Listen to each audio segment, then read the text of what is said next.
Hello ಗೆಳೆಯರೇ, ನಮ್ಮ ಲಾಯಕ್ಸ್ ಪ್ರಸ್ತುತಪಡಿಸುತ್ತಿರುವ ಕನ್ನಡದಲ್ಲಿ ದ ಹಿಂದೂ ವಿಶ್ಲೇಷಣೆಗೆ ಸ್ವಾಗತ. ಇವತ್ತು ನಾವು ಜೂನ್ 28, 2022 ಹಿಂದೂ ವಿಶ್ಲೇಷಣೆಯನ್ನು ನೋಡಲಿದ್ದೇವೆ. ಇವತ್ತಿನ ಸುದ್ದಿ ವಿಶ್ಲೇಷಣೆಗೂ ಮುಂಚೆ ಇರುವಂತಹ ಸ್ಮಾಲ್ ಅನೌನ್ಸ್ಮೆಂಟ್ ಅಂದರೆ ಲಾ ಎಕ್ಸಲೆನ್ಸ್ ವತಿಯಿಂದ ಪ್ರಿಲಿಮ್ಸ್ ಕಮ್ ಮೇನ್ಸ್ ಟೆಸ್ಟ್ ಸೀರೀಸನ್ನು ಸ್ಟಾರ್ಟ್ ಮಾಡ್ತಾ ಇದ್ದಾರೆ. ಈ ಒಂದು ಟೆಸ್ಟ್ ಸೀರೀಸ್ ನಿಮಗೆ ಇಯರ್ ಲಾಂಗ್ ಇರುತ್ತೆ. ಒಂದು ವರ್ಷಕ್ಕಾಗುವಷ್ಟು ಟೈಮ್ ಟೇಬಲನ್ನು ಪ್ರಿಪೇರ್ ಮಾಡಿದ್ದಾರೆ. ಇಲ್ಲಿ ಶೆಡ್ಯೂಲ್ ಯಾವ ರೀತಿಯಾಗಿರುತ್ತೆ, ಯಾವ ರೀತಿಯಾಗಿ ನಿಮಗೆ ಮೆಂಟರ್ಶಿಪ್ಪನ್ನು ಕೊಡಲಾಗುತ್ತೆ ಅನ್ನುವಂಥ ಹೆಚ್ಚಿನ ಇನ್ಫಾರ್ಮೇಷನ್ ಏನಾದರೂ ಬೇಕಿದ್ದರೆ ಕೊಟ್ಟಿರುವಂಥ ನಂಬರ್ಗೆ ಕಾಲ್ ಮಾಡೋದ್ರ ಮುಖಾಂತರ ಡೀಟೇಲ್ಸನ್ನು ಪಡ್ಕೋಬೋದು, ಅಥವಾ ಡೈರೆಕ್ಟಾಗಿ ರಿಜಿಸ್ಟ್ರೇಷನ್ ಮಾಡ್ಕೋತೀವಿ, ಅಥವಾ ಶೆಡ್ಯೂಲ್ನ ಒಂದು ಅವಶ್ಯಕತೆ ಇದ್ದರೆ ಇಲ್ಲಿರುವಂಥ QR ಕೋಡನ್ನು ಸ್ಕ್ಯಾನ್ ಮಾಡೋದ್ರ ಮುಖಾಂತರ ಇನ್ಫಾರ್ಮೇಷನನ್ನು ಪಡ್ಕೋಬಹುದು. ಇವತ್ತಿನ ಮೊದಲನೇ article, India's gig work force to reach 2.35 crore by 2030. ಈ ಒಂದು ಆರ್ಟಿಕಲನ್ನು ನಾವು ಸಿಲೆಬಸಲ್ಲಿ ನೋಡೋದಾದರೆ GS ಪೇಪರ್ 2 ನಡಿನಲ್ಲಿ ಗವರ್ಮೆಂಟ್ ಪಾಲಿಸೀಸ್ ಆ್ಯಂಡ್ ಇಂಟರ್ವೆನ್ಷನ್ ಹಾಗೂ GS ಪೇಪರ್ 3 ನಡಿನಲ್ಲಿ ನಾವು ನೋಡಿದಾಗ ಎಂಪ್ಲಾಯ್ಮೆಂಟ್ಗೆ ಸಂಬಂಧಪಟ್ಟಂಥ ಒಂದು ಅಪ್ಡೇಷನ್ ಆಗಿ ಕನ್ಸಿಡರ್ ಮಾಡಬಹುದು. ಸೊ ಈ ಒಂದು ಆರ್ಟಿಕಲಲ್ಲಿ ಗಿಗ್ ವರ್ಕರ್ಗೆ ಸಂಬಂಧಪಟ್ಟಂಥ ಯಾವ ರೀತಿಯಾದಂಥ ಚೇಂಜಸ್ ಆಗ್ತಾ ಇದೆ, ಎಂಪ್ಲಾಯ್ಮೆಂಟ್ಗೆ ಸಂಬಂಧಪಟ್ಟಂಥ ಯಾವ ರೀತಿಯಾದಂಥ ಶಿಫ್ಟಿಂಗ್ ನಡೀತಾ ಇದೆ, ಅಂದರೆ ವರ್ಕ್ ಫೋರ್ಸಲ್ಲಿ ಯಾವ ರೀತಿಯಾಗಿ ಇವತ್ತು ಎಂಪ್ಲಾಯ್ಮೆಂಟ್ ಅಪಾರ್ಚುನಿಟಿ ಸಿಗ್ತಾ ಇದೆ ಅನ್ನುವಂಥ ಒಂದು ರಿಪೋರ್ಟನ್ನು ನೀತಿ ಆಯೋಗದವರು ಬಿಟ್ಟಿದ್ದಾರೆ. ಸೊ ಈ ನಿಟ್ಟಿನಲ್ಲಿ ನಾವು ಎಕ್ಸಾಮಿನೇಷನ್ ಪರ್ಸ್ಪೆಕ್ಟಿವಲ್ಲಿ ಗಿಗ್ ವರ್ಕರ್ಸ್ ಅಂದರೆ ಏನು ಹಾಗೂ ಪ್ಲಾಟ್ಫಾರ್ಮೈಸೇಷನ್ ಆಫ್ ಎಕಾನಮಿ ಅಂದರೆ ಏನು ಅನ್ನುವಂಥ ಹೊಸ ಟರ್ಮಿನಾಲಜೀಸನ್ನು ನಾವು ಇವತ್ತು ಅರ್ಥ ಮಾಡ್ಕೊಳ್ಳಿಕ್ಕೆ ಟ್ರೈ ಮಾಡೋಣ. ಸೊ ಈ ಒಂದು ಆರ್ಟಿಕಲಿಂದ ನಮಗೆ ಪ್ಲಾಟ್ಫಾರ್ಮೈಸೇಷನ್ ಆಫ್ ಎಕಾನಮಿ ಅಂದರೆ ಏನು ಅನ್ನುವಂಥ ಒಂದು ಕಾನ್ಸೆಪ್ಟು ಕ್ಲಿಯರ್ ಆಗಬೇಕು. ಎಕ್ಸಾಮಿನೇಷನಲ್ಲಿ ಪ್ಲಾಟ್ಫಾರ್ಮೈಸೇಷನ್ ಆಫ್ ಎಕಾನಮಿಗೆ ಸಂಬಂಧಪಟ್ಟಂತೆ ಡೈರೆಕ್ಟಾಗಿ ಸ್ಟೇಟ್ಮೆಂಟ್ ವೈಸ್ ಕ್ವಶನ್ಸನ್ನು ಫ್ರೇಮ್ ಮಾಡ್ಬೋದು. ಸೊ ಅದಕ್ಕಿಂತ ಮುಂಚೆ ನಾವು ಆರ್ಗನೈಸೇಷನನ್ನು ನಾವು ಜನರಲ್ ಆಗಿ ಯಾವ ರೀತಿಯಾದಂಥ ಕ್ಲಾಸಿಫಿಕೇಷನ್ ಮಾಡ್ತೀವಿ, ಒಂದು ಇನ್ಫಾರ್ಮಲ್ ಆರ್ಗನೈಸೇಷನ್, ಇನ್ನೊಂದು ಫಾರ್ಮಲ್ ಆರ್ಗನೈಸೇಷನ್ ಅಂತ ಎರಡು ರೀತಿಯಾಗಿ ಕ್ಲಾಸಿಫೈ ಮಾಡ್ತೀವಿ. ಫಾರ್ಮಲ್ ಆರ್ಗನೈಸೇಷನ್ ಅಂದಾಗ ನಾರ್ಮಲಿ ಏನಾಗುತ್ತೆ ಅಂತಂದರೆ ಒಂದು ಪ್ರಾಪರ್ ಆಗಿರುವಂಥ ಆಬ್ಜೆಕ್ಟಿವ್ ಇರ್ತವೆ, ಗೋಲ್ಸ್ ಇರ್ತವೆ, ಪಾಲಿಸೀಸ್ ಇರ್ತವೆ, ಪರ್ಟಿಕ್ಯುಲರ್ ಪ್ರೊಸೀಜರ್ ಇರುತ್ತೆ, ಅಥವಾ ಪರ್ಟಿಕ್ಯುಲರ್ ಜಾಬ್ ಡಿಸ್ಕ್ರಿಪ್ಷನ್ ಇರುತ್ತೆ, ಫೈನಾನ್ಷಿಯಲ್ ರಿಸೋರ್ಸಸ್ ಇರುತ್ತೆ, ಅಥಾರಿಟಿ ಸ್ಟ್ರಕ್ಚರ್ಸ್ಗಳು ಸಹ ಇರುತ್ತೆ, ಪ್ರಾಪರಾಗಿ ಒಂದು ಕಮ್ಯುನಿಕೇಷನ್ ಚಾನಲ್ ಸಹ ಈ ಒಂದು ಫಾರ್ಮಲ್ ಸೆಕ್ಟರಲ್ಲಿರುತ್ತೆ. ಅದೇ ನಾವು ಇನ್ಫಾರ್ಮಲ್ ಸೆಕ್ಟರಲ್ಲಿ ನಾವು ನೋಡಿದಾಗ ಅಲ್ಲಿ ಬಿಲೀಫ್ಸ್ನ ಮೇಲೆ ವರ್ಕ್ ಆಗ್ತಿರುತ್ತೆ, ಕೆಲವೊಂದಿಷ್ಟು ಅಸಂಪ್ಷನ್ ಮೇಲೆ ವರ್ಕ್ ಆಗ್ತಾ ಇರುತ್ತೆ, ಅಷ್ಟೇ ಅಲ್ಲದೆ ಕೆಲವೊಂದಿಷ್ಟು ವ್ಯಾಲ್ಯೂಸ್ ಮೇಲೆ. ಇಲ್ಲಿ ಇನ್ಫಾರ್ಮಲ್ ಲೀಡರ್ಸ್ಗಳಿರುವುದನ್ನು ನಾವು ನೋಡ್ತೀವಿ. ಪ್ರಾಪರ್ ಆಗಿರ್ತಕ್ಕಂಥ ಒಂದು ಪ್ರೊಸೀಜರ್ ಇರಲ್ಲ, ಜಾಬ್ ಡಿಸ್ಕ್ರಿಪ್ಷನ್ ಇರಲ್ಲ, ಯಾವುದೇ ರೀತಿಯಾದಂಥ ಪಾಲಿಸಿ ಇರಲ್ಲ. ಸೊ ಯಾವ ರೀತಿಯಾಗಿ ಎಕಾನಮಿ ಬದಲಾವಣೆ ಆಗ್ತಾ ಇರುತ್ತಲ್ಲ, ಮೇಜರಾಗಿ ಅದ್ರ ಮೇಲೆ ಇಂಪ್ಯಾಕ್ಟ್ ಆಗ್ತಾ ಇರುತ್ತೆ. ಅದ್ರ ತಕ್ಕಂಗೆ ಅವರು ರೂಲ್ಸನ್ನು ಬದಲಾವಣೆ ಮಾಡ್ಕೊಳೋದಾಗಲಿ ಅಥವಾ ತಮ್ಮ ವ್ಯಾಲ್ಯೂಸನ್ನು ಚೇಂಜ್ ಮಾಡ್ಕೊಳೋದಾಗಲಿ, ಈ ರೀತಿಯಾಗಿ ಇನ್ಫಾರ್ಮಲ್ ವರ್ಕು ಇನ್ಫಾರ್ಮಲ್ ಸೆಕ್ಟರಲ್ಲಿ ನಡೀತಾ ಇರುತ್ತೆ.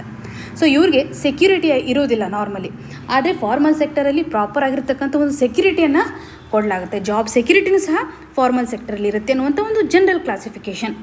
ಸೊ ಈ ಒಂದು ಆರ್ಟಿಕಲಲ್ಲಿ ಎಂಫಸೈಸ್ ಮಾಡಿರೋ ಪ್ರಕಾರ ಈ ಒಂದು ಪ್ಲಾಟ್ಫಾರ್ಮೈಸೇಷನ್ ಆಫ್ ಎಕಾನಮಿ ಯಾವಾಗ ಬಂದಿದೆ ಅಲ್ಲ ಪಿಕ್ಚರ್ಗೆ, ಆವಾಗ ಈ ಒಂದು ಇನ್ಫಾರ್ಮಲ್ ಮತ್ತು ಫಾರ್ಮಲ್ ಅನ್ನುವಂಥ ಒಂದು ಆರ್ಗನೈಸೇಷನಿಂದ ಡಿವಿಯೇಷನ್ ಆಗ್ತಾ ಇದೆ ಅನ್ನುವಂಥದ್ದು.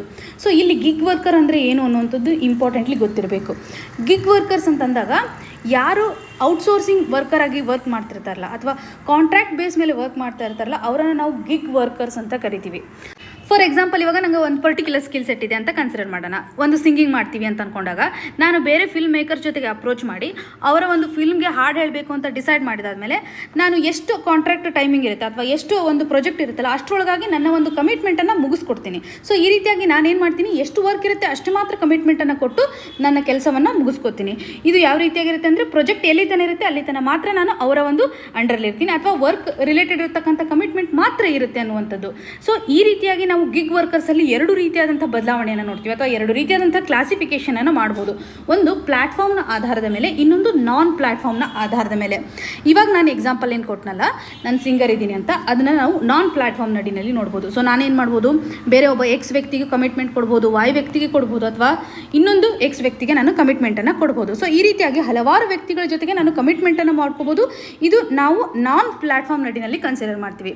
ಅದೇ ಇವಾಗ ಪ್ಲ್ಯಾಟ್ಫಾರ್ಮ್ ಅಂತ ಬಂದಾಗ ಒಂದು ಕಾಮರ್ಸ್ ಇರುತ್ತೆ. ಇವಾಗ ಅಮೆಝಾನನ್ನು ತೆಗೆದುಕೊಳ್ಳೋಣ ಅಥವಾ ಸ್ವಿಗ್ಗಿಯನ್ನು ತೆಗೆದುಕೊಂಡಾಗ ಒಬ್ರು ಏನು ಮಾಡ್ತಾರೆ, ಆ ಒಂದು ಪ್ಲ್ಯಾಟ್ಫಾರ್ಮ್ ನಡಿನಲ್ಲಿ ಕಾಂಟ್ರಾಕ್ಟರ್ ಬೇಸ್ ಮೇಲೆ ವರ್ಕ್ ಮಾಡ್ತಾ ಇರ್ತಾರೆ. ಸೊ ಇಷ್ಟು ಕಮಿಟ್ಮೆಂಟನ್ನು ಕೊಡೋದ್ರ ಮುಖಾಂತರ ಒಂದು ಡೇನಲ್ಲಿ ಇಷ್ಟು ವರ್ಕ್ ಮಾಡಬೇಕು ಅನ್ನುವಂಥದ್ದು. ಆದರೆ ಇಲ್ಲಿನೂ ಸಹ ಅವ್ರಿಗೆ ಯಾವುದೇ ರೀತಿಯಾದಂಥ ಸೆಕ್ಯೂರಿಟಿ ಸಿಕ್ಕಲ್ಲ. ಸೊ ಸೋಷಿಯಲ್ ಸೆಕ್ಯೂರಿಟಿ ಈ ಒಂದು ಪ್ಲ್ಯಾಟ್ಫಾರ್ಮ್ ನಡಿನಲ್ಲಿನೂ ಸಿಕ್ಕಲ್ಲ. ಈ ಗಿಗ್ ವರ್ಕರ್ ಆದರೂ ಸಹ ಅವರಿಗೆ ಸೋಷಿಯಲ್ ಸೆಕ್ಯೂರಿಟಿ ಸಿಗಲ್ಲ ಅನ್ನುವಂಥದ್ದನ್ನು ನಾವು ಈ ಆರ್ಟಿಕಲಲ್ಲಿ ಗಮನ ಹರಿಸ್ಬೋದು. ಸೊ ಇದೊಂದು ಇಂಡಿಪೆಂಡೆಂಟ್ ಕಾಂಟ್ರಾಕ್ಟರ್ ಆಗಿರುವಂಥ ಸಿಚುವೇಶನ್ಸನ್ನು ನೋಡ್ತಾ ಇದ್ವಿ. ಸೊ ಗಿಗ್ ವರ್ಕರ್ಸು ಅದರಲ್ಲೂ ಪ್ಲ್ಯಾಟ್ಫಾರ್ಮ್ನಲ್ಲಿ ಹೆಚ್ಚು ಬೆಳವಣಿಗೆ ಆಗ್ತಾ ಇರುವಂಥ ಕಂಡೀಷನ್ಸನ್ನು ನಾವು ಇಲ್ಲಿ ಅಬ್ಸರ್ವ್ ಮಾಡ್ಬೋದು. ನೀತಿ ಆಯೋಗ ಕೊಟ್ಟಿರುವಂಥ ರಿಪೋರ್ಟ್ನ ಪ್ರಕಾರನೂ ಸಹ ಹೆಚ್ಚು ಜನ ಈ ಒಂದು ಪ್ಲ್ಯಾಟ್ಫಾರ್ಮ್ ಆಪ್ಷನನ್ನು ಚೂಸ್ ಮಾಡ್ತಾ ಇದ್ದಾರೆ ಅನ್ನುವಂಥದ್ದು. ಸೊ ಹಾಗಾಗಿ ಪ್ಲ್ಯಾಟ್ಫಾರ್ಮ್ ನಡಿನಲ್ಲಿ ಹೆಚ್ಚು ಎಂಪ್ಲಾಯ್ಮೆಂಟ್ ಅಪಾರ್ಚುನಿಟಿ ಕ್ರಿಯೇಟ್ ಆಗ್ತಾ ಇರೋದ್ರಿಂದ ಇದನ್ನು ನಾವು ಪ್ಲ್ಯಾಟ್ಫಾರ್ಮೈಸೇಷನ್ ಆಫ್ ಎಕಾನಮಿ ಅನ್ನುವಂಥದ್ದನ್ನು ಕರಿತೀವಿ. ಸೊ ಇದು ನಿಮಗೆ ಕ್ಲಿಯರ್ ಕಟ್ಟಾಗಿ ಗೊತ್ತಿರಬೇಕು. ಅದರ ಜೊತೆಗೆ ನೀತಿ ಆಯೋಗನೂ ಸಹ ಕೆಲವೊಂದಿಷ್ಟು ರಿಪೋರ್ಟನ್ನು ಕೊಟ್ಟಿರೋ ಪ್ರಕಾರ ನಾವು ನಾರ್ಮಲಿ ಈ ಒಂದು ಕೆಲಸವನ್ನು ಕೊಡುವಾಗ ಅಥವಾ ಎಂಪ್ಲಾಯ್ಮೆಂಟನ್ನು ಕನ್ಸಿಡರ್ ಮಾಡುವಾಗ ಸ್ಕಿಲ್ನ ಆಧಾರದ ಮೇಲೆ ಅವ್ರಿಗೆ ಎಂಪ್ಲಾಯ್ಮೆಂಟ್ ಸಿಗುತ್ತೆ. ಸೊ ಲೋ ಸ್ಕಿಲ್ ಅಂತಂದಾಗ ಇವಾಗ ಅಗ್ರಿಕಲ್ಚರ್ ಆಕ್ಟಿವಿಟೀಸ್ ಇರ್ಬೋದು ಅಥವಾ ಮೈನಿಂಗ್ ಆಕ್ಟಿವಿಟೀಸ್ ಇರ್ಬೋದು, ಇವೆಲ್ಲ ಸ್ಕಿಲ್ನ ಒಂದು ಅವಶ್ಯಕತೆ ಇರಲ್ಲ. ಇದನ್ನು ಲೋ ಸ್ಕಿಲ್ನಲ್ಲಿ ನಾವು ಕನ್ಸಿಡರ್ ಮಾಡ್ತೀವಿ. ಇನ್ನು ಸರ್ವಿಸ್ ಸೆಕ್ಟರ್ಗೆ ಬಂದಾಗ IT ಈ ಥರ ಅಥವಾ ಡಾಕ್ಟರ್ ಇದೆಲ್ಲ ನೋಡಿದಾಗ ನಾವು ಹೈ ಸ್ಕಿಲ್ನ ಒಂದು ಅವಶ್ಯಕತೆ ಇರುತ್ತೆ. ಇದನ್ನು ಹೈ ಸ್ಕಿಲ್ ಆಗಿರ್ಬೋದು. ಇನ್ನು ಮೀಡಿಯಂ ಸ್ಕಿಲ್ ನಡಿನಲ್ಲಿ ನಾವು ಹೆಚ್ಚು ಎಂಪ್ಲಾಯ್ಮೆಂಟ್ನ ಒಂದು ಅವಶ್ಯಕತೆ ಇದೆ. ಅಂದರೆ ನಾವು ಇವಾಗ ಹೈ ಸ್ಕಿಲ್ ಮೇಗೂ ಸಹ ಫೋಕಸ್ ಮಾಡ್ತಾ ಇದ್ದೀವಿ, ಲೋ ಸ್ಕಿಲ್ ಜಾಬ್ ಮೇಲೂ ಸಹ ಫೋಕಸ್ ಮಾಡ್ತಾ ಇದ್ದೀವಿ. ಈ ಒಂದು ಮಿಡಲ್ ಸ್ಕಿಲ್ ಏನಿದೆಯಲ್ಲ ಇಲ್ಲಿ ಡಿಕ್ಲೈನ್ ಆಗ್ತಾ ಇದೆ. ಇದನ್ನು ನಾವು ಸ್ಟ್ರೆಂಥನ್ ಮಾಡಬೇಕು. ಸೊ ಇದರಿಂದ ನಮ್ಮ ಒಂದು ಎಕನಾಮಿಗೆ ಬೂಸ್ಟ್ ಆಗುತ್ತೆ ಅನ್ನುವಂಥದ್ದನ್ನು ನಾವಿಲ್ಲಿ ಅಬ್ಸರ್ವ್ ಮಾಡ್ಬೋದು. ಅಂದರೆ ನೀತಿ ಆಯೋಗದವರ ಒಂದು ರಿಪೋರ್ಟ್ನ ಪ್ರಕಾರ ಗಿಗ್ ವರ್ಕರ್ಸು ಸರಿಸುಮಾರು 77 ಲಕ್ಷ ಇದ್ದಾರೆ 2020 ಮತ್ತು 2021ನೇ ಸಾಲಿನಲ್ಲಿ ಅವರ ಒಂದು ಎಸ್ಟಿಮೇಷನ್ ಪ್ರಕಾರ. ಸೊ ಹಾಗಾಗಿ ನಾವು ಇವತ್ತು ಪ್ಲ್ಯಾಟ್ಫಾರ್ಮ್ಗೆ ಸಂಬಂಧಪಟ್ಟಂತೆ ಅಥವಾ ಗಿಗ್ ವರ್ಕರಲ್ಲಿರುವಂತಹ ಪ್ಲ್ಯಾಟ್ಫಾರ್ಮ್ ಸ್ಟ್ರಾಟಜಿಗೆ ಅದು ಮಿಡಲ್ ಸ್ಕಿಲ್ ವರ್ಕರ್ಸ್ಗೆ ನಾವು ಇವತ್ತು ಎಂಫಸೈಸ್ ಮಾಡಬೇಕು. ಇವಾಗ ಹೇಗೆ ನಾವು ಸ್ಟಾರ್ಟಪ್ ಇಂಡಿಯಾ ಅನ್ನುವಂಥ ಇನಿಷಿಯೇಟಿವ್ಸನ್ನು ತಂದೀವಿ, ಅದೇ ರೀತಿಯಾಗಿ ಪ್ಲ್ಯಾಟ್ಫಾರ್ಮ್ ಇಂಡಿಯಾ ಇನಿಷಿಯೇಟಿವ್ಸನ್ನು ತರಬೇಕು ಅನ್ನುವಂಥ ಒಂದು ರೆಕಮೆಂಡೇಷನ್ಸನ್ನು ಇವತ್ತು ನೀತಿ ಆಯೋಗ ಕೊಟ್ಟಿರೋದನ್ನು ನಾವು ಇಲ್ಲಿ ನೋಡ್ಬೋದು. ಸೊ ಇಲ್ಲಿ ಟೋಟಲ್ ಆಗಿ ಮಿಡಲ್ ಸ್ಕಿಲ್ ಇರತಕ್ಕಂಥ ಜಾಬ್ಗೂ ಇವತ್ತು ಕಡಿಮೆ ಆಗ್ತಾ ಇದ್ದೇವೆ. ಸೊ ಇಲ್ಲಿ ನಾವು ಸ್ಟ್ರೆಂಥನ್ ಮಾಡೋದ್ರ ಮುಖಾಂತರ ಹೆಚ್ಚು ಜನರಿಗೆ ಅಪಾರ್ಚುನಿಟಿಯನ್ನು ಕೊಡೋದಾಗಲಿ ಅಥವಾ ಪಾರ್ಟ್ ಟೈಮ್ ಮಾಡೋದಕ್ಕೋಸ್ಕರ ಸಹ ಸಾಕಷ್ಟು ಹೆಲ್ಪ್ ಆಗುವಂಥ ಸಿಚುವೇಶನ್ಸನ್ನು ಇದು ಒಟ್ಟಾರೆಯಾಗಿ ಇವತ್ತು ಎಂಪ್ಲಾಯ್ಮೆಂಟ್ ಅಪಾರ್ಚುನಿಟಿಯನ್ನು ಕ್ರಿಯೇಟ್ ಮಾಡೋದ್ರ ಮುಖಾಂತರ ನಮ್ಮ ದೇಶದ ಎಕಾನಮಿಯನ್ನು ಬೂಸ್ಟ್ ಮಾಡುತ್ತೆ ಅನ್ನುವಂಥದ್ದು. ಸೊ ಪ್ಲ್ಯಾಟ್ಫಾರ್ಮೈಸೇಷನ್ ಆಫ್ ಎಕಾನಮಿನೂ ಸಹ ನಮ್ಮ ದೇಶದಲ್ಲಿ ಇವತ್ತು ಗಿಗ್ ವರ್ಕರ್ಸ್ನ ಒಂದು ಸ್ಟ್ರೆಂತ್ ಜಾಸ್ತಿ ಆಗ್ತಾ ಇರೋದ್ರಿಂದ ನಾವು ಇಲ್ಲಿ ರಿಫಾರ್ಮ್ಸನ್ನು ತರುವುದು ಅತಿ ಅವಶ್ಯಕ ಅನ್ನುವಂಥದ್ದನ್ನು ನಾವಿಲ್ಲಿ ಕನೆಕ್ಟ್ ಮಾಡ್ಕೋಬೋದು. ಇನ್ನು ಮುಂದಿನ article, when defection is a mere detour for an MLA. ಈ ಒಂದು ಆರ್ಟಿಕಲನ್ನು ಸಿಲೆಬಸಲ್ಲಿ GS ಪೇಪರ್ 2 ನಡಿನಲ್ಲಿ ಪಾಲಿಟಿ ಆ್ಯಂಡ್ ಗವರ್ನೆನ್ಸ್ ಸೆಕ್ಷನಲ್ಲಿ ಕನ್ಸಿಡರ್ ಮಾಡ್ಬೋದು. ಸೊ ಈ ಒಂದು ಆರ್ಟಿಕಲಲ್ಲಿ ಆ್ಯಂಟಿ ಡಿಫೆಕ್ಷನ್ ಆ್ಯಕ್ಟ್ಗೆ ಸಂಬಂಧಪಟ್ಟಂತೆ ಕರ್ನಾಟಕದಲ್ಲಿ ನಡೆದಿರುವಂಥ ಒಂದು ಕೇಸನ್ನು ಮೆನ್ಷನ್ ಮಾಡಿದ್ದಾರೆ. ಸೊ ಯಾವ ರೀತಿಯಾಗಿ ಆ್ಯಂಟಿ ಡಿಫೆಕ್ಷನ್ ಲಾ ನಡಿನಲ್ಲಿ ಬದಲಾವಣೆಯನ್ನು ತರಲಾಗುತ್ತೆ ಅನ್ನೋದ್ರ ಬಗ್ಗೆ ಮೆನ್ಷನ್ ಮಾಡಿದ್ದಾರೆ. ಸೊ ಎಕ್ಸಾಮಿನೇಷನ್ ಪರ್ಸ್ಪೆಕ್ಟಿವಲ್ಲಿ ನಾವು ಇದು ಆಲ್ರೆಡಿ ಆ್ಯಂಟಿ ಡಿಫೆಕ್ಷನ್ಗೆ ಸಂಬಂಧಪಟ್ಟಂತೆ 10th ಸ್ಕೆಡ್ಯೂಲನ್ನು ಅಬ್ಸರ್ವ್ ಮಾಡಿದ್ವಿ. ಹಾಗೂ ಯಾವ ರೀತಿಯಾದಂಥ ತಿದ್ದುಪಡಿಯನ್ನು ಮಾಡಲಾಗುತ್ತೆ 52nd ಅಮೆಂಡ್ಮೆಂಟ್ ಆ್ಯಕ್ಟ್ ನಡಿನಲ್ಲಿ, ಅದು 1985ನಲ್ಲಿ ಈ ಒಂದು ಆ್ಯಂಟಿ ಡಿಫೆಕ್ಷನ್ ಲಾ ಅನ್ನು ತರಲಾಗುತ್ತೆ ಅನ್ನುವಂಥದ್ದು. ಇದರಲ್ಲಿ ನಾವು ಸಾಕಷ್ಟು ಪ್ರೊವಿಷನ್ಸ್ಗಳನ್ನು ನೋಡಿದ್ವಿ. ಸೊ ಯಾವ ರೀತಿಯಾಗಿ ಮೆಂಬರು ತನ್ನ ಒಂದು ಮೆಂಬರ್ಶಿಪ್ಪನ್ನು ಅಥವಾ MP ಇರಬಹುದು MLA ಇರಬಹುದು ಯಾವ ಒಂದು ಸನ್ನಿವೇಶದಲ್ಲಿ ಕಳ್ಕೋತಾರೆ ಅನ್ನೋದನ್ನು ನಾವು ನೋಡಿದ್ವಿ. 4 ರೀತಿಯಾದಂಥ ಸಿಚುವೇಶನ್ಸ್ಗಳನ್ನು ಅಬ್ಸರ್ವ್ ಮಾಡಿದ್ವಿ. ಮೊದಲೇದಾಗಿ ಇವತ್ತು MP ಅಥವಾ MLA ತಮ್ಮ ಒಂದು ಪಾರ್ಟಿ ಮೆಂಬರ್ಶಿಪ್ಪನ್ನು ಕಳ್ಕೊಂಡಾಗ ಅವರು ಪಾರ್ಲಿಮೆಂಟ್ ಇರ್ಬೋದು ಅಥವಾ ಸ್ಟೇಟ್ ಲೆಜಿಸ್ಲೇಟಿವ್ ಅಸೆಂಬ್ಲಿನಲ್ಲಿ ತಮ್ಮ ಒಂದು ಪದವಿಯನ್ನು ಕಳ್ಕೋತಾರೆ ಅನ್ನುವಂಥದ್ದು. ಹಾಗೂ ಎರಡನೇದಾಗಿ ಇವತ್ತು ಇಂಡಿಪೆಂಡೆಂಟ್ ಮೆಂಬರು ಬೇರೆ ಒಂದು ಪಾರ್ಟಿಗೆ ಶಿಫ್ಟ್ ಆದಾಗ ಅಥವಾ ಬೇರೆ ಒಂದು ಪಾರ್ಟಿ ಮೆಂಬರ್ಶಿಪ್ಪನ್ನು ಪಡ್ಕೊಂಡಾಗ ಅವರು ಇಂಡಿಪೆಂಡೆಂಟಾಗಿ ಎಲೆಕ್ಟ್ ಆಗಿರ್ತಾರೆ. ಸೊ ಅವರು ಸಹ ತಮ್ಮ ಒಂದು ಪದವಿಯನ್ನು ಕಳ್ಕೋತಾರೆ ಅನ್ನುವಂಥದ್ದು. ಜೊತೆಗೆ ಇವಾಗ 6 ಮಂತ್ ಟೈಮ್ ಕೊಟ್ಟಿರ್ತಾರಲ್ಲ ನಾಮಿನೇಟೆಡ್ ಮೆಂಬರ್ಸ್ಗೆ, ಅವರು 6 ಮಂತ್ ಒಳಗಾಗಿ ಒಂದು ಪಾರ್ಟಿಗೆ ಮೆಂಬರ್ ಅಂತ ಎನ್ಶೋರ್ ಮಾಡಬೇಕು. ಅಥವಾ ಅವರು 6 ಮಂತ್ ಆದಮೇಲೆ ಮಾಡಿದರೆ ಅವರು ಸಹ ತಮ್ಮ ಒಂದು ಮೆಂಬರ್ಶಿಪ್ಪನ್ನು ಆಟೋಮೆಟಿಕ್ಕಾಗಿ ಕಳ್ಕೋತಾರೆ ಅನ್ನುವಂಥದ್ದು. ಹಾಗೂ ವಿಪ್ ಬಗ್ಗೆ ಡಿಸ್ಕಸ್ ಮಾಡಿದ್ವಿ. ವಿಪ್ ಅಂದಾಗ ಇವಾಗ ಒಂದು ಪಾರ್ಟಿ ಇನ್ಸ್ಟ್ರಕ್ಷನ್ ಕೊಟ್ಟಾಗ ಅದಕ್ಕೆ ಅಪೋಸ್ ಮಾಡಿದ್ರು ಸಹ ಮೆಂಬರ್ ಅಥವಾ ಇನ್ಸ್ಟ್ರಕ್ಷನನ್ನು ಫಾಲೋ ಮಾಡದೇ ಇರುವಾಗಲೂ ಸಹ ಆ್ಯಂಟಿ ಡಿಫೆಕ್ಷನ್ ಲಾ ಅಪ್ಲೈ ಆಗುತ್ತೆ ಅನ್ನುವಂಥದ್ದು. ಅದರಲ್ಲಿ ಕೆಲವೊಂದಿಷ್ಟು ಎಕ್ಸೆಪ್ಷನ್ಸನ್ನು ಸಹ ಕನ್ಸಿಡರ್ ಮಾಡಿದ್ವಿ. ಸ್ಪೀಕರ್ನ ಒಂದು ಮೆಂಬರ್ಶಿಪ್ ಇರ್ಬೋದು ಅಥವಾ ಸ್ಪೀಕರ್ ಯಾವ ರೀತಿಯಾಗಿ ಒಂದು ಪಾರ್ಟಿಯನ್ನು ಗಿವ್ ಅಪ್ ಮಾಡ್ಬೋದು ಅನ್ನುವಂಥದ್ದಾಗಲಿ ಅಥವಾ 2/3 ಮೆಂಬರ್ಸ್ಗಳು ಇವತ್ತು ಮರ್ಜರನ್ನು ಎನ್ಶೋರ್ ಮಾಡಿದಾಗ ಒಂದು ಎಕ್ಸೆಪ್ಷನ್ಸನ್ನು ಕೊಡಲಾಗುತ್ತೆ. ಈ ರೀತಿಯಾದಂಥ 2 ಎಕ್ಸೆಪ್ಷನ್ಸನ್ನು ನಾವು ಅಬ್ಸರ್ವ್ ಮಾಡಿದ್ವಿ. ಇವತ್ತು ಅದಕ್ಕೆ ಸಂಬಂಧಪಟ್ಟಂತೆ ನಾವು ಎಡಿಷ್ನಲ್ ಆಗಿ ನೋಡೋದಾದರೆ ಯಾವ ರೀತಿಯಾದಂಥ ಬದಲಾವಣೆಯನ್ನು ಇವತ್ತು ಆ್ಯಂಟಿ ಡಿಫೆಕ್ಷನಲ್ಲಿ ತರಲಾಗಿದೆ ಅನ್ನುವಂಥದ್ದು. ಇವಾಗ ಆ್ಯಂಟಿ ಡಿಫೆಕ್ಷನ್ ಲಾಗೆ ಸಂಬಂಧಪಟ್ಟಂತೆ ಕ್ವಶನ್ ಬಂದಾಗ ಸ್ಪೀಕರ್ ಡಿಸೈಡ್ ಮಾಡ್ತಾರೆ ಒಬ್ಬ ಪರ್ಟಿಕ್ಯುಲರ್ ಮೆಂಬರು ಇವತ್ತು ಅವರು ಡಿಸ್ಕ್ವಾಲಿಫೈ ಆಗ್ತಾರೋ ಇಲ್ವೋ ಅನ್ನುವಂಥದ್ದು. ಅಂದರೆ ಅದು ಡಿಸ್ಕ್ರಿಷನರಿ ಪವರ ಹೌದೋ ಅಲ್ವೋ ಅನ್ನುವಂಥದ್ದು. ಮತ್ತು ಸುಪ್ರೀಂ ಕೋರ್ಟ್ ಇದರಲ್ಲಿ ಇಂಟರ್ಫಿಯರ್ ಆಗ್ಬೋದಾ, ಇವರ ಒಂದು ಡಿಸ್ಕ್ರಿಷನರಿ ಪವರ್ ಏನು ಕೊಟ್ಟಿರ್ತಾರಲ್ಲ ಅದು ಫೈನಲ್ಲ ಅನ್ನುವಂಥ ಒಂದು ಕ್ವಶನ್ ಮಾರ್ಕ್ ಸ್ಟಾರ್ಟ್ ಆಗುತ್ತೆ 1992ನಲ್ಲಿ. ಆ ಒಂದು ಸಂದರ್ಭದಲ್ಲಿ ಸ್ಪೀಕರ್ನ ಒಂದು ಡಿಸಿಷನ್ನು ಜುಡಿಷಿಯಲ್ ರಿವ್ಯೂಗೆ ಸಬ್ಜೆಕ್ಟ್ ಇದೆನಾ ಇಲ್ವಾ ಅನ್ನುವಂಥದ್ದು ಸಂಬಂಧಪಟ್ಟಂತೆ ಒಂದು ಕೇಸ್ ರೈಸ್ ಆಗುತ್ತೆ. ಆ ಒಂದು ಕೇಸ್ನ ನೇಮ್ ಅಂತಂದರೆ ಕಿಯೋಥುಲ್ಲಾನ್ ಜಚಿಲ್ಲು ಅನ್ನುವಂಥದ್ದು 1992ನಲ್ಲಿ. ಈ ಒಂದು ಕೇಸ್ ನಡಿನಲ್ಲಿ ಸ್ಪೀಕರ್ ತೆಗೆದುಕೊಂಡಿರುವಂಥ ಒಂದು ಡಿಸಿಷನ್ ಏನಿದೆಯಲ್ಲ ಆ್ಯಂಟಿ ಡಿಫೆಕ್ಷನ್ಗೆ ಸಂಬಂಧಪಟ್ಟಂತೆ ಅದು ಜುಡಿಷಿಯಲ್ ರಿವ್ಯೂಗೆ ಸಬ್ಜೆಕ್ಟ್ ಆಗುತ್ತೆ ಅನ್ನುವಂಥದ್ದನ್ನು ಸುಪ್ರೀಂ ಕೋರ್ಟ್ ಹೇಳುತ್ತೆ. ಸೊ ನಿಮಗೆ ಇಲ್ಲಿ ತನಕ ಕ್ಲಿಯರ್ ಆಯ್ತಲ್ಲ, 1992ನಲ್ಲಿ ಸ್ಪೀಕರ್ ತೆಗೆದುಕೊಂಡಿರುವಂಥ ಡಿಸಿಷನ್ನು ಜುಡಿಷಿಯಲ್ ರಿವ್ಯೂವಿಗೆ ಸಬ್ಜೆಕ್ಟ್ ಆಗಿದೆ ಅನ್ನುವಂಥದ್ದು. 2019ರಲ್ಲಿ ಒಂದು ಬಿಗ್ಗೆಸ್ಟ್ ಬದಲಾವಣೆ ಆಗೋದನ್ನು ನಾವು ನೋಡ್ತಾ ಇದ್ದೀವಿ. ಆ್ಯಂಟಿ ಡಿಫೆಕ್ಷನ್ಗೆ ಸಂಬಂಧಪಟ್ಟಂತೆ ಕರ್ನಾಟಕದಲ್ಲಿ ಒಂದು ಸಿಚುವೇಶನ್ ಕ್ರಿಯೇಟ್ ಆಗುತ್ತೆ. ಯಾವ ರೀತಿಯಾದಂಥ ಎಕ್ಸಾಂಪಲನ್ನು ನಾವಿಲ್ಲಿ ತೊಗೋಬೋದು ಅಂತಂದರೆ, ಇಲ್ಲಿ ಪೊಲಿಟಿಕಲ್ ಪಾರ್ಟಿಗಳ ನೇಮನ್ನು ತೆಗೆದುಕೊಳ್ಳುವಂಥ ಅವಶ್ಯಕತೆ ಇಲ್ಲ, ಬಟ್ ಜನರಲ್ ಆಗಿ ಏನು ಸಿಚುವೇಶನ್ ಕ್ರಿಯೇಟ್ ಆಗಿದೆ ಅನ್ನೋದನ್ನು ನಾವು ನೋಡ್ಬೋದು. ಇವಾಗ ಒಂದು ಎಕ್ಸ್ ಪೊಲಿಟಿಕಲ್ ಪಾರ್ಟಿಯಲ್ಲಿರ್ತಕ್ಕಂತಹ ಜನರು ಅಥವಾ ರೂಲಿಂಗ್ ಪಾರ್ಟಿ ಇವತ್ತು ಎಕ್ಸ್ ಇದೆ ಅಂತಂದಾಗ ಇಲ್ಲೇನು ಮಾಡ್ತಾರೆ ಅಂದರೆ 17 MLAsಗಳು, ರೆಬೆಲ್ MLAsಗಳು ಏನು ಮಾಡ್ತಾರೆ, ಅವರು ರೆಸಿಗ್ನೇಷನನ್ನು ಕೊಡ್ತಾರೆ. ರೆಸಿಗ್ನೇಷನನ್ನು ಕೊಟ್ಟಾದಮೇಲೆ ಅವ್ರು ಏನು ಮಾಡ್ಬೋದು ಅಂತಂದರೆ ಮತ್ತೆ ಬೇರೆ ಒಂದು ಪಾರ್ಟಿಗೆ ಶಿಫ್ಟ್ ಆಗಿ ಅಲ್ಲಿಂದ ಎಲೆಕ್ಟ್ ಆಗಿ ಮತ್ತೆ ಅವರು ಅಸೆಂಬ್ಲಿಗೆ ಎಂಟರ್ ಆಗುವಂಥದ್ದು, ಅಥವಾ ಬೇರೆ ಒಂದು ಪಾರ್ಟಿಯ ಒಂದು ಮೆಂಬರ್ಶಿಪ್ಪನ್ನು ಪಡೆಯೋದ್ರ ಮುಖಾಂತರ ಅವರು ಅಸೆಂಬ್ಲಿಗೆ ಮತ್ತೆ ಎಂಟರ್ ಆಗ್ತಾರೆ ನಿಯರ್ ಇರತಕ್ಕಂಥ ಎಲೆಕ್ಷನ್ನ ಮುಖಾಂತರ ಅನ್ನುವಂಥದ್ದು.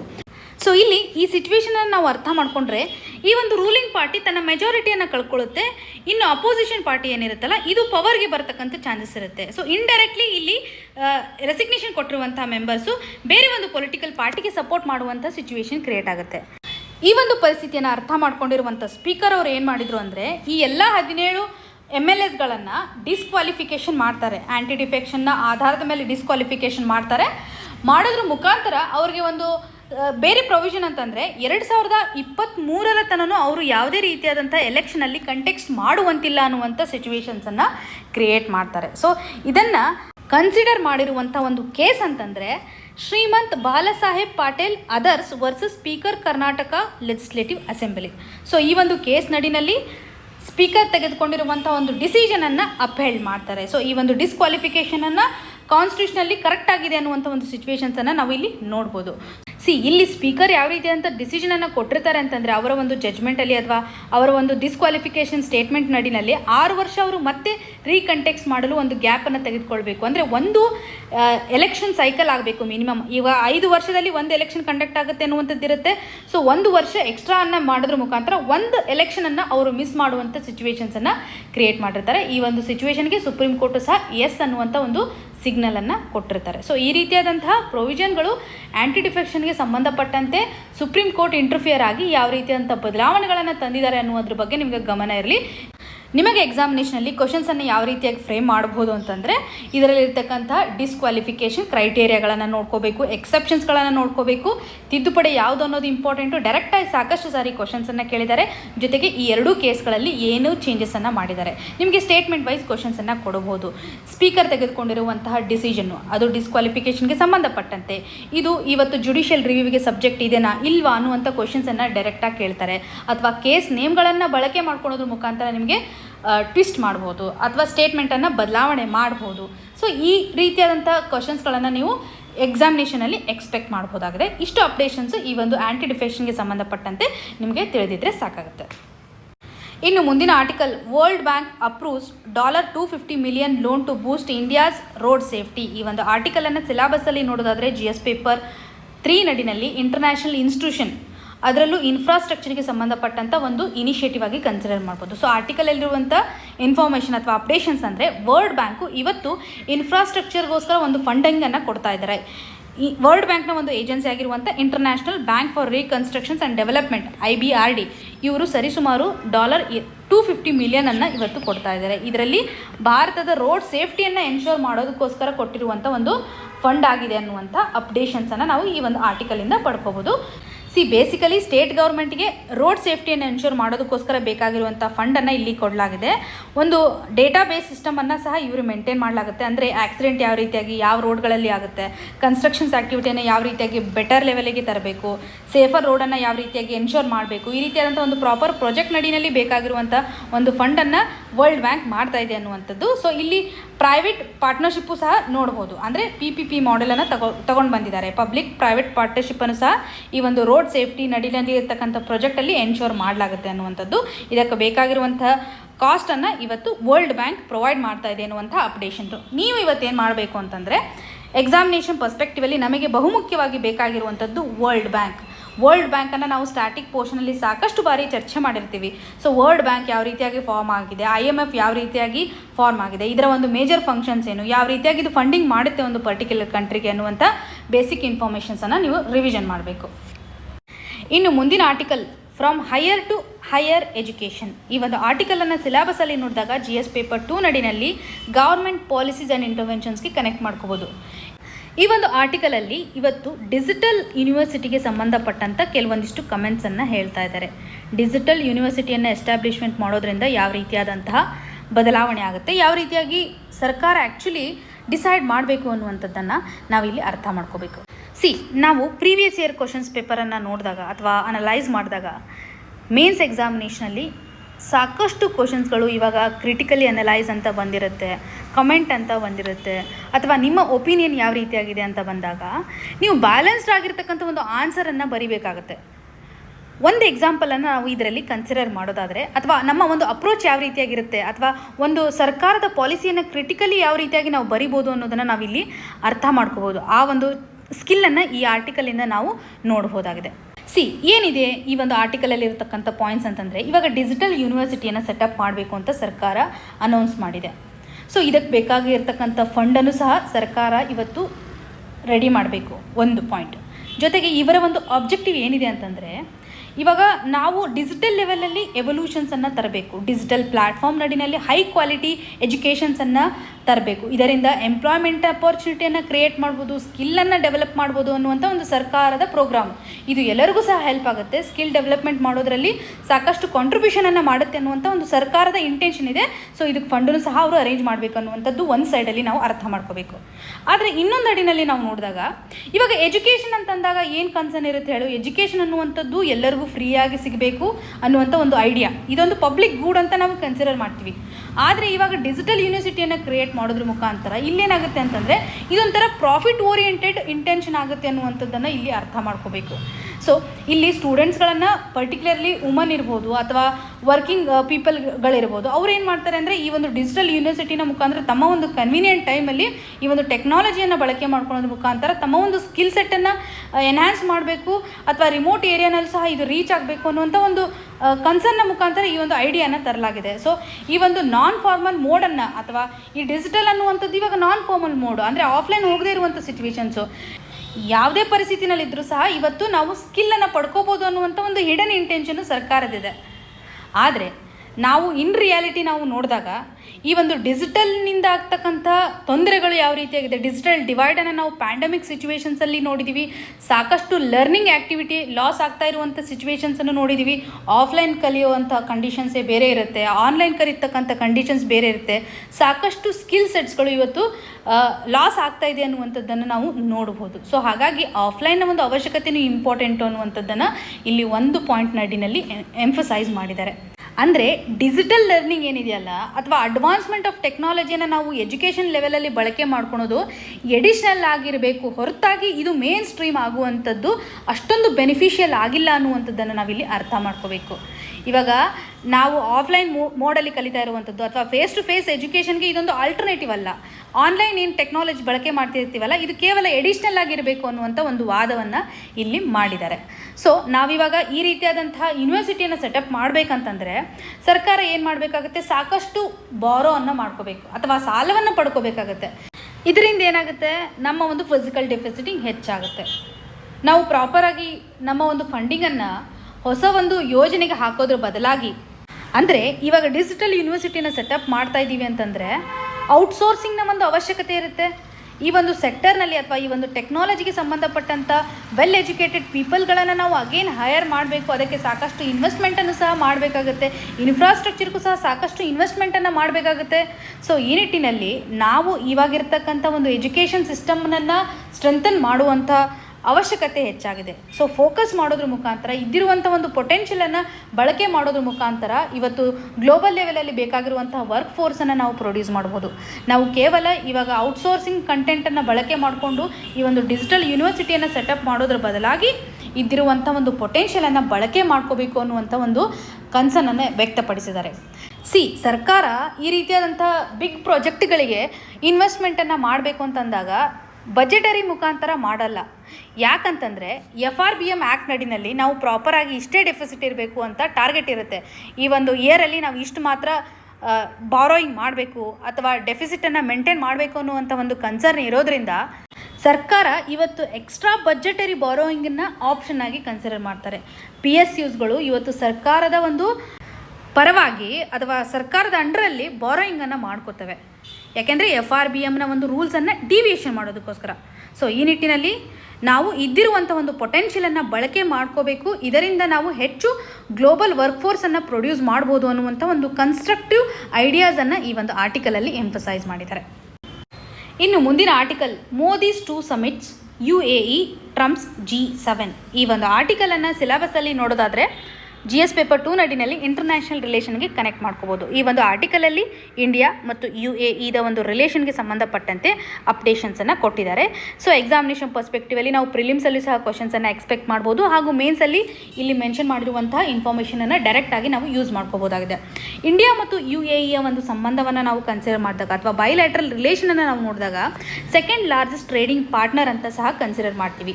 FDI ಫಾರಿನ್ ಡೈರೆಕ್ಟ್ ಇನ್ವೆಸ್ಟ್ಮೆಂಟನ್ನು ನಾವು ಕನ್ಸಿಡರ್ ಮಾಡಿದಾಗ ಇವತ್ತು ಜರ್ಮನಿ ಹಾಗೂ ಫ್ರಾನ್ಸ್ ಎರಡೂ ಕಂಟ್ರಿಗಳು ಕಂಬೈನ್ ಮಾಡಿ ಎಷ್ಟು ಇನ್ವೆಸ್ಟ್ ಮಾಡಿದೆಯಲ್ಲ ನಮ್ಮ ದೇಶದಲ್ಲಿ, ಅದಕ್ಕಿಂತಲೂ ಹೆಚ್ಚು ಇನ್ವೆಸ್ಟ್ಮೆಂಟನ್ನು ಇವತ್ತು UAE ಮಾಡಿದೆ ಅನ್ನುವಂಥದ್ದು. ಸೊ ಹಾಗಾಗಿ FDIನೂ ಸಹ ಸಾಕಷ್ಟು ನಮ್ಮ ದೇಶದಲ್ಲಿ UAE ಮಾಡಿದೆ ಅನ್ನುವಂಥ ಒಂದು ಕ್ಲಾರಿಟಿ ನಿಮಗೆ ಗೊತ್ತಿರಲಿ. ಜೊತೆಗೆ ಕಾಂಪ್ರಿಹೆನ್ಸಿವ್ ಎಕನಾಮಿಕ್ ಪಾರ್ಟ್ನರ್ಶಿಪ್ ಅಗ್ರಿಮೆಂಟನ್ನು ನಾವು UAE ಜೊತೆಗೆ ಮಾಡ್ಕೊಂಡಿದ್ದೀವಿ. ನಾವು G7 ಕಂಟ್ರಿ ಜೊತೆಗೆ ಸಾಕಷ್ಟು ಟ್ರೇಡಿಂಗ್ ಆ್ಯಕ್ಟಿವಿಟೀಸ್ ಹೊಂದಿದ್ರೂ ಸಹ ಯಾರ ಜೊತೆನೂ ಕಾಂಪ್ರಿಹೆನ್ಸಿವ್ ಎಕನಾಮಿಕ್ ಪಾರ್ಟ್ನರ್ಶಿಪ್ ಅಗ್ರಿಮೆಂಟನ್ನು ಮಾಡ್ಕೊಂಡಿಲ್ಲ. ಆದರೆ ಇವತ್ತು UAE ಜೊತೆಗೆ ಈ ರೀತಿಯಾದಂಥ ಅಗ್ರಿಮೆಂಟನ್ನು ಮಾಡ್ಕೊಂಡಿದ್ದೀವಿ ಅನ್ನುವಂಥದ್ದು. ಸೊ ಇವಾಗ ಆಲ್ರೆಡಿ 4 ಸರ್ತಿ ಅಬುಧಾಬಿಗೆ ನಮ್ಮ PM ಅವರು ವಿಸಿಟ್ ಮಾಡಿದ್ದಾರೆ. ಶೇಖ್ ಮೊಹಮ್ಮದ್ ಅವ್ರ ಜೊತೆಗೆ ಸಾಕಷ್ಟು ಟಾಕನ್ನು ಮಾಡಿದ್ದಾರೆ ಅನ್ನುವಂಥದ್ದನ್ನು ನಾವು ಇಲ್ಲಿ ನೋಡ್ಬೋದು. ಸೊ ನಮ್ಮ ಒಂದು ರಿಲೇಷನ್ ಏನಿದೆ UAE ಜೊತೆಗೆ, ಇವಾಗ ಪ್ಯಾಂಡಮಿಕ್ ನಡಿನಲ್ಲೂ ಸಹ ಸಾಕಷ್ಟು ಕೋಆಪ್ರೇಷನನ್ನು ಅಥವಾ ಎಕ್ಸ್ಪೀರಿಯನ್ಸನ್ನು ಎರಡೂ ಕಂಟ್ರಿಗಳು ಬೈಲ್ಯಾಟ್ರಲ್ ಟ್ರೇಡಲ್ಲಿ ಹೊಂದಿರೋದನ್ನು ನಾವು ಕನೆಕ್ಟ್ ಮಾಡ್ಕೋಬೋದು. ಜೊತೆಗೆ ನಮ್ಮ ಒಂದು ಎಕನಾಮಿಕ್ ರಿವೈವಲ್ ಆಗೋದಕ್ಕೋಸ್ಕರ ಸಾಕಷ್ಟು ಆಯಿಲ್ನ ಒಂದು ಅವಶ್ಯಕತೆ ಇರೋದಾಗಲಿ ಅಥವಾ ಇಂಡಿಯನ್ ಇಂಪೋರ್ಟ್ಸ್ಗೆ ಸಾಕಷ್ಟು ಪಾಲಿಸಿ ಲೆವೆಲಲ್ಲಿ ಸಪೋರ್ಟ್ ಕೊಟ್ಟಿರೋದನ್ನು ನಾವು ಕನ್ಸಿಡರ್ ಮಾಡ್ಬೋದು. ಹಾಗೂ ಭಾರತವನ್ನು ವರ್ಲ್ಡಲ್ಲಿ ಫಾಸ್ಟೆಸ್ಟ್ ಗ್ರೋಯಿಂಗ್ ಮೇಜರ್ ಎಕಾನಮಿ ಅಂತ ಕನ್ಸಿಡರ್ ಮಾಡ್ತಾರೆ. ಭಾರತದಲ್ಲಿ ಎಷ್ಟೊಂದು ಅಪರ್ಚುನಿಟೀಸ್ಗಳಿದ್ದಾವೆ ಅಂತಂದರೆ ಪೆಟ್ರೋಕೆಮಿಕಲ್ ಇಂಡಸ್ಟ್ರೀಸ್ ಇರ್ಬೋದು, ಫಾರ್ಮಾಸ್ಯೂಟಿಕಲ್ಸ್ ಇಂಡಸ್ಟ್ರೀಸ್ ಇರ್ಬೋದು, ರಿನ್ಯೂಯಬಲ್ ಎನರ್ಜಿ ಇರ್ಬೋದು, ಇನ್ಫ್ರಾಸ್ಟ್ರಕ್ಚರ್, ಮ್ಯಾನುಫ್ಯಾಕ್ಚರಿಂಗ್ ಹಾಗೂ ಸ್ಟಾರ್ಟಪ್ ಸಾಕಷ್ಟು ಏರಿಯಾನಲ್ಲಿ ಇವತ್ತು ಅನುಕೂಲತೆಗಳಿದ್ದಾವೆ, ಅಂದರೆ ಅಪರ್ಚುನಿಟಿ ಇದೆ ಅನ್ನುವಂಥದ್ದು. ಇದರಿಂದ ನಾವು ಅರ್ಥ ಮಾಡ್ಕೋಬೇಕಾಗಿರೋದು, ಭಾರತದಲ್ಲಿ ಸಾಕಷ್ಟು ಅಪಾರ್ಚುನಿಟೀಸ್ಗಳಿದ್ದಾವೆ, ಸಾಕಷ್ಟು ಸೆಕ್ಟರ್ಗಳಲ್ಲಿ ಫಂಡಿಂಗ್ನ ಒಂದು ಅವಶ್ಯಕತೆ ಇದೆ. FDIಗಳು ಬರೋದ್ರಿಂದನೂ ಸಹ ಸ್ಕಿಲ್ಲು ಸಹ ಇವತ್ತು ಇಂಪೋರ್ಟ್ ಆಗ್ತಾ ಇರುವಂಥ ಸಿಚುವೇಶನ್ಸನ್ನು ನಾವು ನೋಡ್ಬೋದು. ಇದರಿಂದ ಒಂದು ಕಾಂಪಿಟೇಟಿವ್ ಆಗಿರುವಂಥ ಒಂದು ಹೆಲ್ದಿ ಎಕೋಸಿಸ್ಟಮನ್ನು, ಎಕನಾಮಿಕ್ ಗ್ರೋತ್ಗೆ ಬೇಕಾಗಿರುವಂಥ ಒಂದು ಕಾಂಟ್ರಿಬ್ಯೂಷನ್ಸನ್ನು ಸಹ ನಾವು ಮಾಡ್ಬೋದಾಗಿದೆ ಅನ್ನುವಂಥದ್ದು. ಎರಡೂ ಕಂಟ್ರಿಗಳಲ್ಲಿರ್ತಕ್ಕಂಥ ಟ್ರೇಡ್ ರಿಲೇಷನು ಸಾಕಷ್ಟು ಇವತ್ತು ಕೋಆಪ್ರೇಷನನ್ನು ಬಿಲ್ಡ್ ಮಾಡಿದೆ ಅನ್ನುವಂಥದ್ದನ್ನು ನಾವಿಲ್ಲಿ ಕನೆಕ್ಟ್ ಮಾಡ್ಕೋಬೋದು. ಜೊತೆಗೆ ಕೋಆಪ್ರೇಷನ್ ಲೆವೆಲಲ್ಲಿ ನಾವು ನೋಡಿದಾಗ ಸೆಕ್ಯೂರಿಟಿಗೆ ಸಂಬಂಧಪಟ್ಟಂತೆ ಹಾಗೂ ಆ್ಯಂಟಿ ಟೆರರಿಸಮ್ ಆ್ಯಕ್ಟಿವಿಟಿಗೆ ಸಂಬಂಧಪಟ್ಟಂತೆ, ಮನಿ ಲಾಂಡರಿಂಗ್ಗೆ ಫೈಟ್ ಮಾಡ್ತಕ್ಕಂಥ ಸಿಚುವೇಶನ್ಸ್ ಇರ್ಬೋದು, ನಾರ್ಕೋಟಿಕ್ಸ್ಗೆ ಸಂಬಂಧಪಟ್ಟಂತೆ ಈ ಎಲ್ಲ ಸೆಕ್ಟರ್ಸ್ಗಳಲ್ಲೂ ಬೈಲ್ಯಾಟ್ರಲ್ ರಿಲೇಷನ್ಗೆ ಸಂಬಂಧಪಟ್ಟಂತೆ ನಾವು ಸಾಕಷ್ಟು ಇನಿಷಿಯೇಟಿವ್ಸ್ಗಳನ್ನು ತೊಗೊಂಡಿದ್ದೀವಿ ಅನ್ನುವಂಥ ಒಂದು ಡೈಮೆನ್ಷನ್ಸನ್ನು ಸಹ ನಾವಿಲ್ಲಿ ಕೋಆಪ್ರೇಷನ್ ಲೆವೆಲಲ್ಲಿ ಕನೆಕ್ಟ್ ಮಾಡ್ಕೋಬೋದಾಗಿದೆ.